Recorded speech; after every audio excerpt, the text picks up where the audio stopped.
Praise the lord అందరికీ. ఈరోజు 13వ అధ్యాయము 1 నుండి 5 వచనాలు చదువుకుందాము. యెహోవా, ఎన్నాళ్ళ వరకు నన్ను మర్చిపోదువు? నిత్యము మర్చెదవా? నాకెంతకాలము విముఖుడవై యుందువు?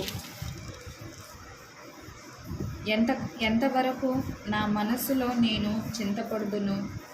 ఎంతవరకు నా హృదయములో పగలంతయు దుఃఖాక్రాంతుడనై యుందును? ఎంతవరకు నా శత్రువు నా మీద తన్ను హెచ్చించుకొనును? యెహోవా నా దేవా, నా మీద దృష్టి ఉంచి నాకు ఉత్తరమిమ్ము. నేను మరణ నిద్ర నొందకుండును.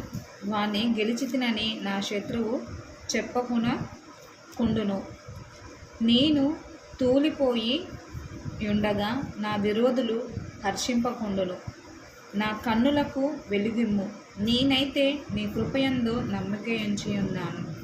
నీ రక్షణ విషయమై నా హృదయము హర్షించుచున్నది. యెహోవా నాకు మహోపకారములు చేసి ఉన్నాడు. నేను ఆయనను కీర్తించెదను. ఆమేన్.